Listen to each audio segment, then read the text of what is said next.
For those of you who are thinking about making a move to Phoenix, Arizona, there's a chance that you're thinking about some other cities and states as well. In all the conversations we have when people reach out to us, many have the ability to pick and choose what areas of the country might be best for them. And it's not always an easy decision. There are pros and cons to any location you choose, and part of the reason why we have these channels is to really break those down to help you make the right decision. So today we're going to do another area comparison video, and we are going to talk about Phoenix versus Salt Lake City. I've got a special guest joining me today from Salt Lake, and we're going to talk through some of the things that people really like to know prior to making a move. This is not a sales pitch, just a fun and casual conversation in order to help guide you if you're considering either city for your next home. So if you think that might be helpful to you, then stay tuned.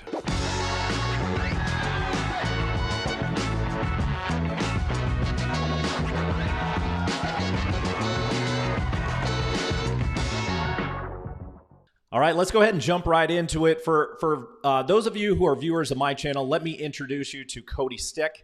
He runs the Living in Salt Lake City channel. Also on YouTube, Cody, you also have the Living in St. George channel. For viewers of Cody's channel, my name is Greg Corbett. I run Living in Phoenix, Arizona. Cody and I wanted to jump on today, answer some questions, kind of go back and forth, talk about what it's like living in both places. And so we're going to get into it right now. Cody, where do you want to start? What are the big questions that you think people have right now? Yeah, absolutely. I mean, having done, business, you and I have done business together and, worked with some of the same clients who actually have moved between markets. I thought it was an interesting thing. That's why I wanted to jump on here with you and kind of discuss some of the similarities, but then also some of the pros and cons to our different areas. Because I think that some of the feedback I've gotten from people who've moved here to Salt Lake is that they were also considering other areas, right? And the areas that kind of keep popping up are going to be like Denver, Colorado, that has a very similar feel to Salt Lake, but then also some of the warmer climates such as Phoenix, Arizona, which is where you're at, right? So a lot of people are kind of considering moving west, whether it's for personal reasons, maybe it's for a job, maybe it's for just a change of scenery. I don't know. Everybody's in a little bit of a different situation, but overall, the thing that I keep noticing is that, Phoenix comes up as an area that a lot of people consider when looking at making a move across state lines. I think a lot of people are probably coming from California. I'm sure you see the same thing. But I also get a lot of people that come from the Northeast. What's your experience been with that? Where are people moving from when they come to Phoenix? Yeah, I mean, migration's coming from all over. I think we get 20% of the incoming migration tends to be from California, which is a big chunk, but we're getting people from all over the place. And I have plenty of people also reaching out from the East Coast, from up in Seattle, up in the Oregon area. So we're getting people across the board that are looking to make a change, trying to figure out what makes sense for them. We've obviously seen a lot of changes across the board when people are making moves over the last couple of years because of all the pandemic stuff and everything that went along with that and people being able to work remotely. But even with that going away for the most part, we're still seeing a lot of inbound traffic. And I think, not only just talking about Phoenix versus Salt Lake City in general, but it's kind of climate versus climate and that type of thing, like why people are moving to warmer weather versus why people might move to a colder weather or, more of a mixed season type of thing. And there's definitely, I've lived in both. I've lived in Colorado. I've lived in Phoenix for a while too. And I like a lot of what both climates have to offer. So it's interesting when people make the decision one way or the other. Yeah, one thing that I've noticed when people make the move here, a lot of people are very interested in the winter weather that we get here. Yep. People want to ski, they want to get outdoors. I've even had a couple of people who ice climb. But the skiing and the snowboarding is the big draw for winter weather here in Salt Lake. It's also just beautiful to see on all the snow on the mountains. But that's what people love. And then you also get the four seasons, which is something that's a little bit lacking in Phoenix. It's kind of like hot and less hot, it seems like. But here in Utah, it's like, we're in the middle of February here and it's cold outside. It's sunny, so it's manageable to be outside, but you get the full winter, a little bit of spring and fall, and then of course you get the warmer summers, where it's still getting up to 100 degrees on some hot days, but usually in the 90s. Yeah. So I think those are kind of the differences that you see. I mean, I think for you, I don't know, correct me if I'm wrong, but it seems like a lot of people, you probably hear the opposite side of that. Like, hey, I'm trying to get out of the cold. I'm trying to get out of the rain, the snow. I want warm weather. Yeah, I think the primary conversations that we have are people coming from colder weather climates that are sick of the freezing temperatures, sick of the winters, and they're like, "Hey, I can deal with your summers. I know they're not going to be fun, but I'd rather deal with the summers than deal with the snow and the cold weather winters." And I think from a opposite perspective, like why people want to leave Phoenix and go to places like Salt Lake or go to places like Denver is they're sick of the summers and they're sick of the heat and they're sick of the some of the same things that Phoenix has to offer, and they're like, get me somewhere that's like a new change of pace that maybe my lifestyle might change. Maybe I can get up on the mountain and go skiing a little bit more, or go snowboarding a little bit more.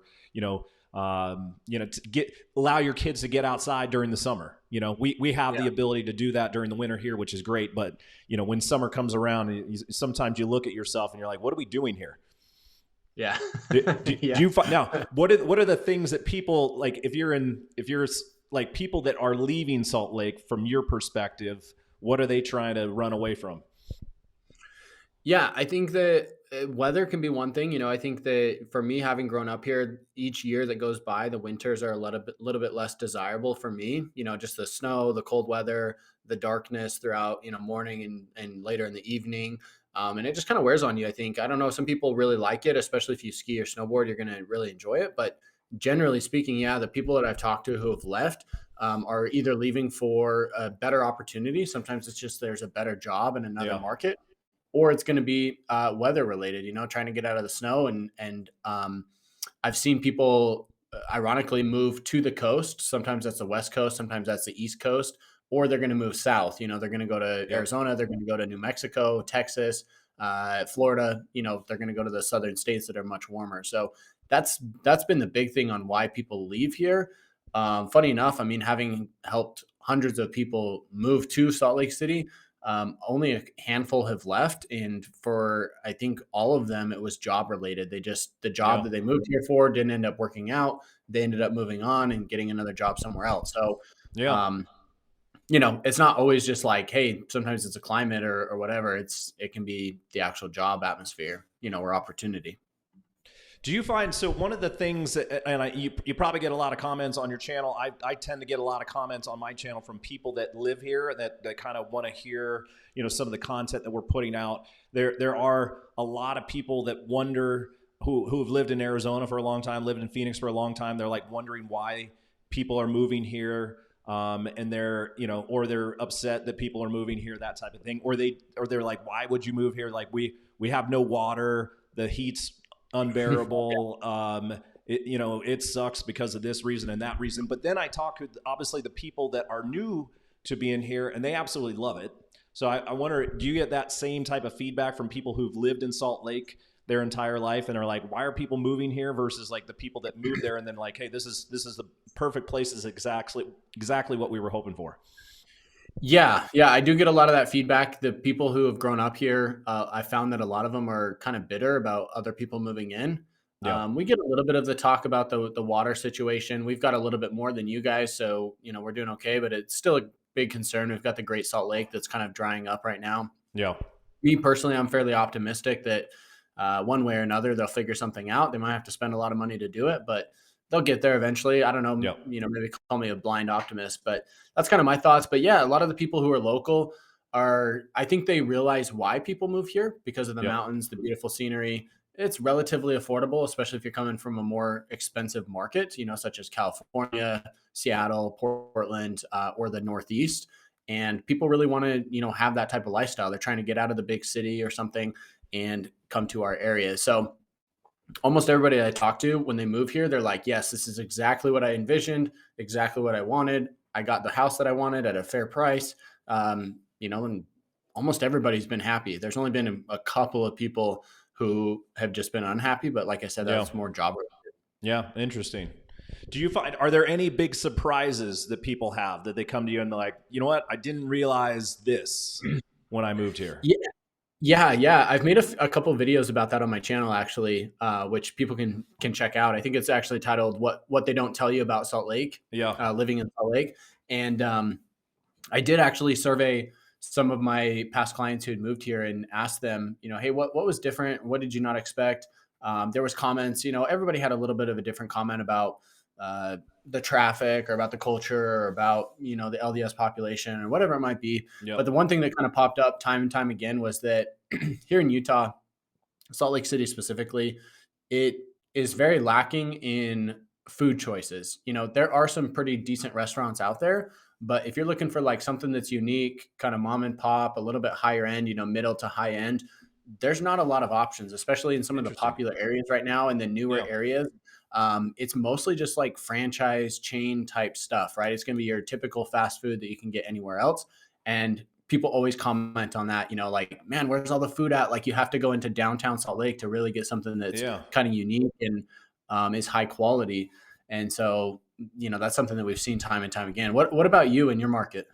Yeah, it's kind of a funny one, like because I'm trying to think about that too. Like as far as surprises, I tend to think of it from a perspective of like when people are first getting here and they're trying to figure out what areas they want to be. Like I don't think people understand how spread out it is. But and then there's so many similarities to different places. Like when people are moving, when you talk about the cities surrounding Phoenix and trying to figure out, hey, do I want to live in the East Valley versus the West Valley, and is one that much better than the other? And there's so many similarities. And I think, kind of Yeah. like what you spoke to a second ago, as far as like, there's a lot of chains. There's a lot of the same commercial development that, like, if you drove to one city in the East Valley, of like you were in Chandler and looking at a strip mall, you could drive up to northwest side of Peoria and look at the same strip mall, and it has the exact same things in it. So you see that kind of stuff too. Yeah. I do feel like we have a little bit more diversity, probably, maybe because than what it sounds like you have when it comes to our higher end shopping dining destinations between Phoenix, Scottsdale, and that's spreading out to the other Yeah. cities. But like I don't know if anybody's surprised by the summers, because we're constantly warning people that it's going to be hot. Yeah. So yeah, I'm trying to think of it. It's a good one. I'll have to think more about that. Maybe poll my audience as well. Yeah, maybe. I mean, maybe if you're not coming up with anything, maybe that's a good thing. I Yeah. think that it's, what you say about, Phoenix, where the west side versus the east side. I can definitely see that. I know that Las Vegas is very much the same way, at least for me as kind of an outsider who's Yep. visited the city, both Phoenix and Las Vegas. Maybe about a dozen times over my life. It does feel that way. Where um, it feels the same. You can see the exact same strip mall and same restaurants on one Yep. side of the town. It's the complete opposite. So I think that is something that's a little different here in Salt And Lake. and same with the If you subdivisions go, as well. yeah, yeah, subdivisions look a lot very similar, right? I Yep. think there's probably a little bit more variety on that here in Salt Lake. I mean, if you go north of downtown Salt Lake, it gets, it's kind of more blue collar industrial. There's an Air Force base, so there's a lot of military. And then you go south and it's extremely white collar. It's, lots of business owners, tech workers, administrative stuff, marketing, all that type of, industry. So there's, a little bit more variety there maybe, but just something that's kind of interesting. Yeah, Yeah. absolutely. I think a lot of people, we won't or we don't, we'll take forever to get to this, because I think it's a hot topic for everything right now, especially on YouTube, is like what the housing markets are looking like. Can you give us kind of your Cliff Notes version of what you think the housing market looks like in Salt Lake right now? Yeah, absolutely. So, kind of across the board, depending on which data set you look at, it's going to be a little bit different. But we saw prices peak out back in about May or June, and then we've seen prices, come down slightly, and then into the fall and winter months, we saw them, drop more substantially. January was actually down quite a bit, mostly due to seasonality, I think, because anybody who was shopping in January was actually looking, or anybody who closed in January was actually shopping and looking in December, right in the middle of the holidays. Yeah. So, we see how prices kind of drop there. I think we're down again, depending on which data set you look at and which cities, we're down somewhere between 10 to 15%, Yep. which takes us back to the pricing that we saw kind of the end of 2021. Yep. I personally believe that we'll probably see prices drop another 3 to 5%, assuming that interest rates stay where they're at. Yep. If interest rates climb, it could push down harder. If interest rates stay flat or even come down, then the market I could actually see start to level off or Yep. potentially even climb into the back half. I personally think that interest rates are going to be about what they are right now. I could see them rising slightly, maybe 1/4%, 0.5%. but kind of fluctuating. I think a lot of people are too optimistic about interest rates coming down in the short term. I think Yeah. everybody was hoping for that. I think it's going to be at least the end of this year before there's any indication of that happening. Yeah, it'll be interesting to see. There's a lot of speculation out there, and it is one of the main drivers of what we're going to see in our market. Because if interest rates go up, everything's going to come to a halt. If they go down, we'll start to see a little bit more action. I think everything you said, I would agree with, and I think is almost exactly the same as what's happening here in Phoenix as far as what the prices have come down from the peak of May 2022 and the craziness and the chaos of what we saw then to what we're seeing now. Yeah. We had, and we're kind of in the middle of our spring season, which brings a ton of traffic here. We had a Super Bowl here, obviously. We've got spring training coming up. That brings a lot of money into our area and brings a lot of buyers that are like, hey, we're in town and we want to spend money and we want to have a place here. So we're seeing the effects of that right now, but we're still stagnant because there's not a lot of homes out there. Our inventory is so low. And the one thing, and I want to, pick your brain on this too, because I think Arizona has a definitely very saturated market when it comes to short-term rentals. I don't know if you guys had a huge amount of investors come into the Salt Lake market or into Utah in general that were, I would imagine there was a lot of them, but we are very saturated on the short-term rental market, and it'll be interesting to see if that inventory will start to hit or turn into listings if people aren't getting them booked. Yeah, I don't know that I do think we have oversaturation. A lot of people have gone short-term rental because you can make more money. But every time I've looked online, I see a lot of rentals that are just sitting empty, right? The rates are so low that I don't even know how most people are making money unless they bought the house 15 years ago. Yeah. And I think that's because it's just become a price war. Everybody's trying to undercut the next guy to try and get bookings and keep their place full. And I've looked at it, and I've got rental properties myself, and I just figured, long term is just better. You got the stability of it. You don't have to worry about it. It's much easier. So yeah, it'll be interesting to see. I think actually a lot of people are going to go from short-term rentals into long-term rentals. And that will put downward pressure on rents actually, as kind of more inventory comes onto the market there. But as far as like inventory for sales, I don't know. I don't see that happening. We're sitting at about 7,000 active listings on my MLS right now. Back in the height of the COVID stuff, for 2022, or let's say 2021 into 2022, we are somewhere between 2 to 4,000. So we're definitely up, but still going back to like 2018, 2019, we were sitting somewhere about, roughly hovering around 10,000 listings. So I always look at this and I think, inventory is still down. That's also concerning because over the last 5 years, there's been, who knows, maybe 50,000 houses that have been built across the metro area. So just by the number of houses that are out there, you should see the inventory numbers kind of increase in line with that, right? But it's not happening. Their inventory numbers are still low. There's still a lot of demand. I have probably a dozen and a half, maybe 15 to 20 clients who have contacted me, said, hey, we're looking for a house. We just can't find anything. We don't, there's not much out there to choose from.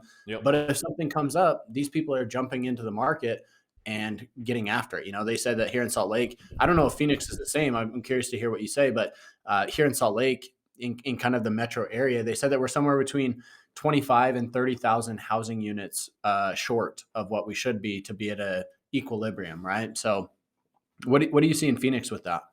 Yeah, I mean, our inventory is like, I'm not sure if Nick from Reventure Consulting does any stuff on Salt Lake City, but he's constantly out there talking about how Phoenix is a crash market and that type of thing. And I think his last video was like, our inventory has skyrocketed and it's up, almost 200% from where it was last year. Well, it's like, yeah, but it was like nothing last year. Like, of course it's up 200% because it was zero before. Like, and so we're still at this point right now where we're, at probably 40% of normal of actual homes on the market. So we still just have this like very low level of inventory. What I tend to tell the people that are reaching out to me when they're looking, it's like, look, we have probably a split, and this is a random number I throw out, but I think it tells a good story. It's like we have like an 80-20 split. We have 80% of the market of the houses on the market that are overpriced, and a lot of them are just junk houses, or just they just Nothing they special. need to Yeah. come down. And then Yeah. 20% of the market is like what everybody wants, and they're still getting multiple offers or getting record pricing. And so you mix those two together, and of course you're going to see numbers coming down, but it doesn't tell the real story, because it doesn't tell you how the 80% need to come down more, and it doesn't tell you the other 20% are actually not going to come down. So it, it Yeah. it really kind of confuses people when they're trying to go out and look around for homes, because then they're like, well, I think the market's down and it's more of a buyer's market, so I should be able to get a deal on something. It's like, well, it depends on the house. So Yeah. it's Depends on the house. it's a Depends on crazy the one. seller.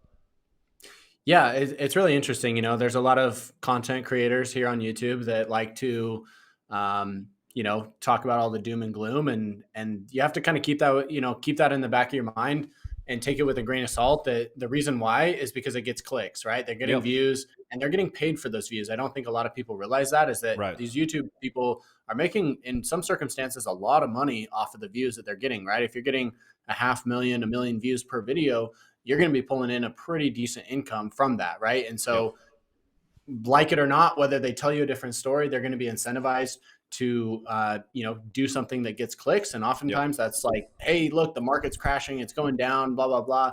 I've been hearing people say that since April, May. Yes, the market has come down, 10 to 15% in our market, but people were projecting, oh, it's going to go down 30%, 40%, 50%. And I'm not seeing it. I'm not Yeah. buying it. For me as a real estate agent, I'm going to have business either way. So I'm not incentivized to, of course I make more money if I, sell homes, but for me, I'm like, I don't care if prices are down or up. That's not what's important to me. As long as the market continues to move, just from my own personal, business, that's what matters to me. So I have no hesitancy saying, hey, look, the market's way up, or hey, look, the market's going down. Here's what I think is going to happen. The next guy's going to say something completely different. And you have to take both opinions and then make your own opinion, Yeah, you and I know? think the big difference for us too is like we're out here building relationships. Our goal of putting out the content that we do is to provide value and hopefully build relationships, and then people reach out to us, and we have calls like this. We get on a Zoom call. We get to know about you. We get to know about your family situation, what's going on, and we can have a period of 6 to 12 months where we're building a relationship with people, where we're trying to guide you in the right direction as far as should or should you not spend a large amount of money on a big decision in your lifetime. Those relationships matter to us. And so, yes, do we make money if you buy a house? Of course. But for the people that are just putting out content and saying, hey, realtors only have their interest in mind because they just want to make money selling you a house. It's like, okay, well, you guys are making a lot of money and you have no relationship involved. You're not building any relationship with anybody. So I find it a little humorous that they're constantly calling. And look, I'll be the first one to tell you that yeah, there are a lot of agents that I don't necessarily find as like are helpful to people, but I don't know. It's a funny way to paint our industry when they're putting out content. They are. Yeah. Yeah. I always tell people, look, hey, everybody's in a different situation. I'm going to give you the information that you need. If you like that information and if it makes sense for you, and you then come to the conclusion, hey, I need to sell a house, I need to buy a house, I would love to help you through that process. If you decide, hey, now's not the time, I need to wait 6 months, 12 months, or maybe never, that's okay too. Yep. It's everybody's in a different spot. And, it's the same thing with like, I don't know. You could say this about any industry, which I think is kind of frustrating for us as agents. You could say this about a lawyer. Of course, a lawyer's incentivized to take your case and tell you that stuff, but you really kind of have to like get different opinions, take the information that you get, and then go out there and make your own decision on whether or not it's the right decision for you. So Yep. No, I get anyway, it. We'll bring it back because I know we could get off on a tangent on all these market videos and stuff like that. But bringing it yeah, back into kind of you talking about Phoenix versus Salt Lake, or even Arizona versus Utah in general. Are there any misconceptions you find that people come in with, or we talked about surprises? Are there any I'm trying to think of another way to kind of educate people on what they need to know before they make a move. Yeah, this is a good one. I mean, this is one that I get a lot. It's a touchy subject, but very specific to Salt Lake City, and that would be the Mormon culture. You know, the Yep. obviously Salt Lake City is kind of the headquarters to the Mormon Church, and a good portion of the population is falls under that religion and practices that religion. So Yeah. that's something that people have a lot of questions about. I'd say almost every single person I talk to at some point along the way asks a question about it, just kind of like, Yep. hey, what do I need to know? And I think a lot of people are a little bit apprehensive about it, which I think is fair. Sure. But once they get here, they realize, oh, wait, like you barely even notice it. Yes, it is a big part. You're going to see people going to church on Sunday and doing the whole thing, and people in church clothes and nice suits and stuff. But Yeah. for your average person, it's not going to really affect you. I mean, having grown up here, if you focus on it, yeah, you're going to notice it, but it doesn't really need to affect your life. And I think a lot of people come to realize that once they Yeah. live here. A lot of people even say, hey, look, I've got neighbors who are part of the Mormon church, and they're great, they're nice, they're kind, they Yep. keep their stuff clean. They're friendly most times, right? You always get a few Yeah. bad apples, but for the most part, people are like, yeah, they're great. Like we're friendly neighbors, and they keep an eye on my house, and I do the same in return. And whether you're part of the religion or not, it doesn't matter at the end of the day. To me, it's all about just being a good person, and I think a lot of people come to realize that after having lived here. And that really does vary based on the area that you're at, right? If you're Yep. in, believe it or not, even though downtown Salt Lake is kind of the headquarters, the population in downtown Salt Lake that's LDS is actually only about 20%. So it's actually pretty low. Sorry, little camera reset there. Yeah. No worries. So yeah, it resets every 20 minutes or so. I don't know why, but anyway, it's only about 20% in downtown, but then there are going to be other suburbs that can be 70 or 80% Yep. LDS population. So it really varies on where you're at, and that's something that I just try to stick to the facts. When somebody asks me, I say, Yep. hey, here's kind of the facts around this. I might throw in a little bit of my own personal opinion. I try Sure. to avoid that just because it can be touchy, Yeah. but yeah, that's the biggest one I see here in Salt Lake. What about in Phoenix? Well, and I actually a couple things here because I wanted to say that we're in a similar situation because we have I think a pretty large LDS base between like Gilbert and Mesa, Mhm. and so that's a huge part of people making decisions out here.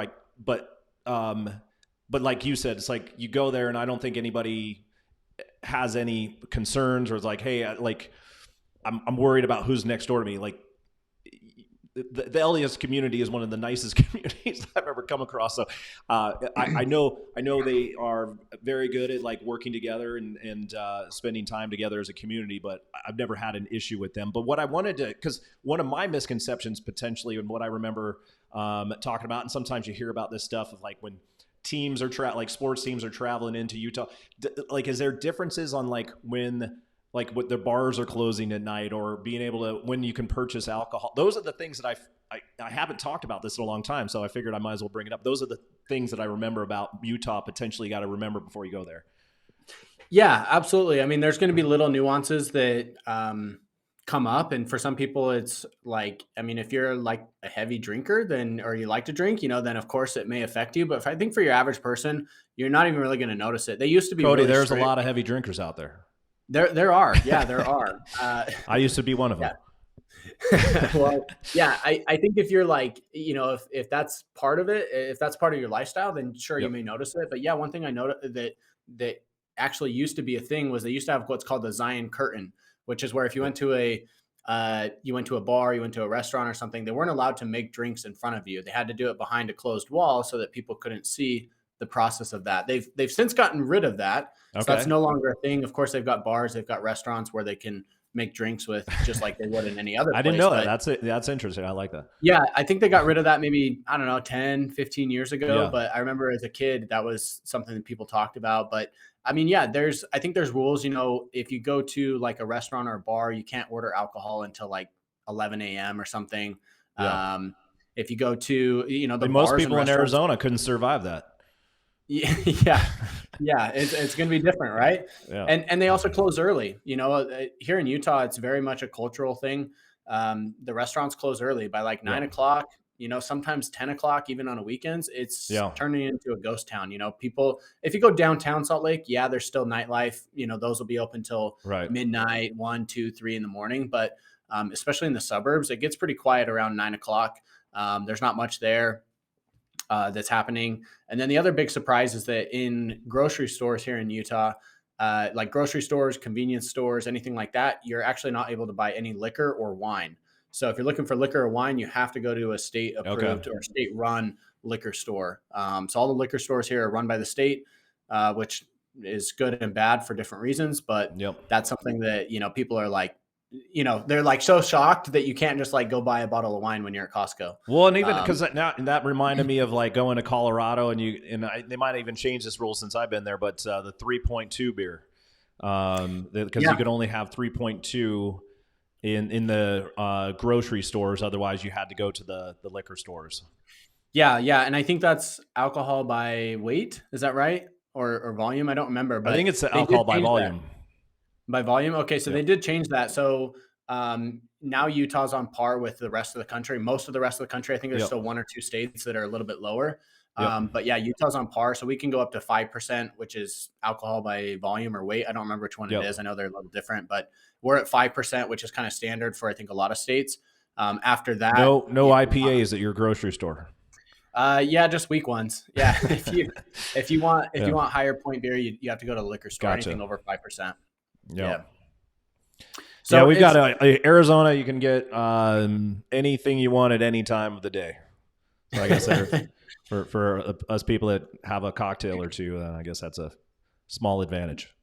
yeah, yeah. I mean, again, I think it's something that's an adjustment. Sure, if Yep. you're buying a lot of drinks and whatever, it's going to be a little bit of an adjustment to have some of those restrictions. But once you get used to it, it's kind of just like the liquor store is going to be closed on Sunday, and Yeah. it's going to be busy on Christmas Eve, and that's just the way it is. Yeah. I'm sure the smart people can adjust, and Absolutely. the rest of us, I guess, we'll just have to stay home. Yeah, just stay home in the safety of your What home. are some other? What are we missing? There's a lot of cool stuff to cover. I don't want to completely start boring everybody, but is there anything that we've missed that would be, I think, a fun thing to bring up, or just something that's really important? Anything that you can think of?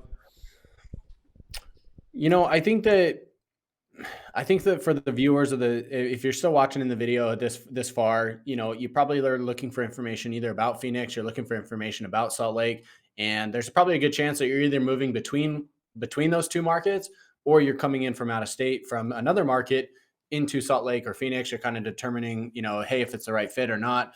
I think the big thing is just consider weather, weather and climate. That's obviously going to be one big thing. Housing markets are actually, I think, fairly close to each other. Like prices and stuff, Phoenix and Salt Lake are fairly close. Yeah. It's not going to be like this drastic change. So that's pretty similar. I think cost of living is also pretty similar. It's just going to be kind of, some cultural differences, and it just depends on what type of lifestyle you're looking for. That's a big one.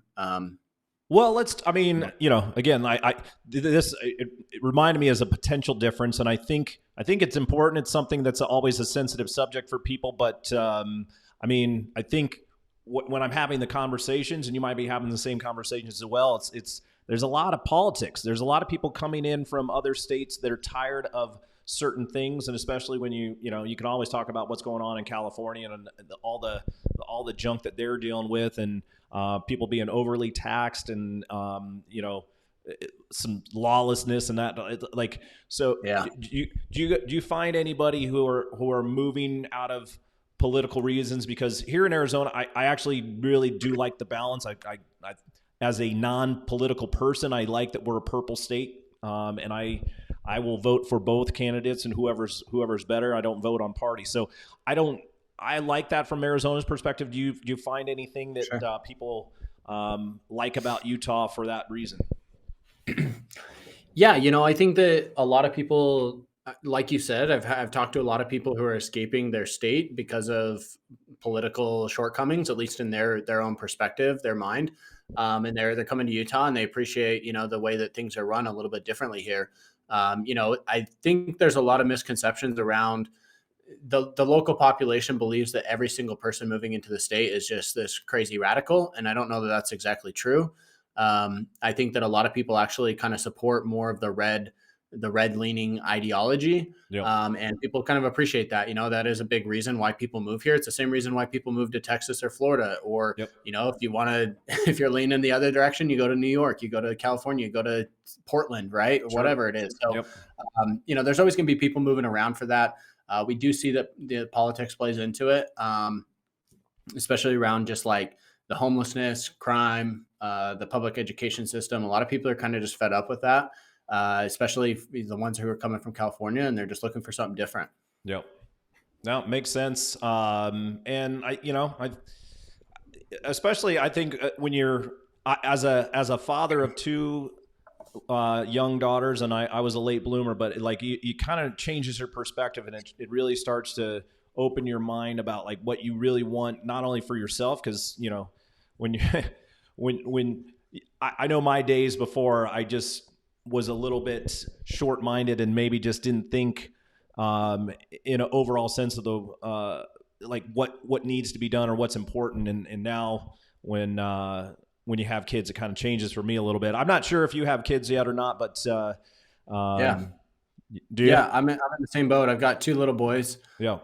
And yeah, I'm in the same boat. When it's yourself as an adult, you can kind of think for yourself and do your own thing. But then once you have kids, you have to bring them into the equation and really consider their future and kind of, Yeah. figure out how you want them to be raised, and also the values, that you want them to have. So absolutely. Yeah. People with kids. I mean, Utah's known for being, Utah actually has the highest family size in the country, at Yeah. least on a state basis, which just means lots of kids, right? There's lots of Yep. kids here. It's very kid friendly. The public school system is very, I don't want to say controversial, but it's a big part of the lifestyle here. Yeah. And, it plays a big role. Yeah. I like it.